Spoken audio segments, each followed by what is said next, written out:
Sa umaabot na 40 degrees Celsius na heat index, sino ba naman ang hindi gugustuhing maghalo-halo araw-araw? Pero kung medyo nauumay na sa karaniwang pampalamig, bakit di subukan ang halo-halo with a touch of Korean bingsu? Yes, you heard it right, kapatid. Imbis na normal na crushed ice na nilagyan ng evaporated milk gaya ng sa halo-halo, shaved ice with condensed milk ala bingsu ang gamit ni Myra sa kanyang patok na halo mango business. Nagsimula sa mango shake noong 2020, naglabas lang si Myra ng 1,000 pisong puhunan para lagyan ng Korean twist ang kanyang halo-halo at mango shakes. Lalo pang pumatok dahil ginawa niyang buy one take one ng mga pampalamig sa halagang 150 pesos. Dahil sa pinaghalong diskarte at sipag, matamis na 6 digits na ang kinikita ng kanyang negosyo kada buwan. At live nating makakasama ang owner ng Halo Mango na si Myra de la Cruz. Myra! Good morning! Good morning po. Naku, very good morning talaga. Naman. Eto, magpipigil kami. Sige, hindi muna kami kukuha. Hindi muna. Oo, pakilala mo muna sa amin ano yung mga produkto nandito ngayon sa harapan natin. Good morning po. Pinapakilala namin ang aming product na Halo Mango.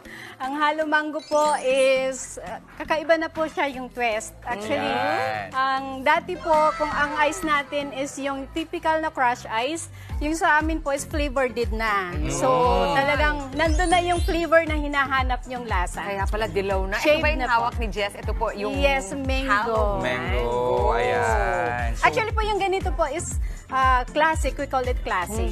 So ito naman po yung Supreme. Yung Supreme po natin yan po yung talagang maraming topics na as halo-halo na talaga. anong toppings to kadalasan? Ano yung pinagkaiba ba ng halo-halo at bingsu? Tapos ano yung ginagamit ninyo? Same lang. Actually kasi, ang bingsu kasi is come from a word of Korean shaved ice. Korean shaved ice. At saka ang gamit po namin dito ng mga toppings is hindi rin talaga siya yung like yung ibang halo-halo na meron silang langka, meron silang...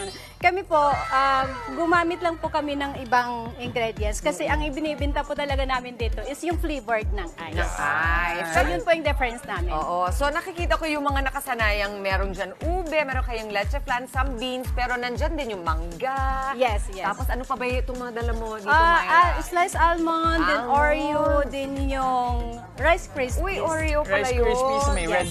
red beans ba yan? Yes, Ang right. Tignan mo, Jess, yung ginagawa ni Kuya, kulay green. Ano naman flavor yan? Melona. Melona, ay usong-uso Ang sarap ngayon ng yung melona. Ito, Ayun na. inuutusan tayong tumikim. Ako, hindi naman tayo para hindi sumunod. Oo nga, hihindi ka ba? Oo. Kung alam ko saan ako magsisimula, lahat sila may mango. Pero ano ba ang price point nitong ating mga produkto, Myra? Actually, yung buy one take one natin na classic, 150 po siya. Uy, Wow, buy one, tapos take ito, one. buy Anong one, size take yun? one Ito, agad? Yeah, yung dalawang 12 ounce po. And then yung Supreme po natin, 22 ounce, 150 din po yung price niya. Oh, God. Solid na po siya. Affordable ng mga estudyante. Myra, kuhang-kuha mo yung kiliti ng mga nanay na talagang Thank you. pagsabihin mong buy one, take one, agad-agad. Uy, ang Bibili sarap. talaga. Hindi siya effort kainin. Yes. Hindi ka mangingilo actually. Oo, wala. Oh. Wala eh, kasi ang smooth nung yellow, my God. Ano itong nasa ibabaw na parang scoop? Hindi siya ice cream. Medyo malambot siya. Ice cream po siya, pero kung ang ano namin is parang homemade na. Kami na pong gumawa lahat. And then So, even ice yung cream ice po natin na flavored po is sariling premix din po namin. Oo. So hindi po siya Natakam ako dun sa leche plan.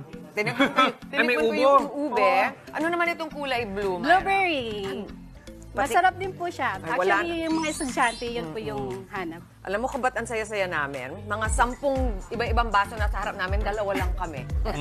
Totoo. Oo. Mauubos to. Sorry na lang sa mga kasama namin. Price point, itong malalaki. Ang kano yung malalaki, Myra? 150 po. Yung 150 isang yan, ganyan. ayan. Yes po. Okay. I'm sure marami sa mga kapatid natin natatakam na, baka gusto na nilang umorder. Saan nila kayo makikita at paano nila kayo makukontak? Actually, we are on franchising po. Oh, So we ayan. have a lot of franchise na rin po nationwide. And then if gusto nyo pong mag-order through, we have on Facebook, Facebook page, over Foodpanda and Grab apps po. Pwede din po. Now, Sige lang, sige lang. Go lang, Myra. if you want po to avail a franchise po, pwede nyo po kaming makontak through our FB page or call us on our number. Ayun yung number ayan, na sa... mga contact details again. Hello Mango sa Facebook. Muli, maraming salamat, Myra. Thank you, Myra. Ng Hello Mango.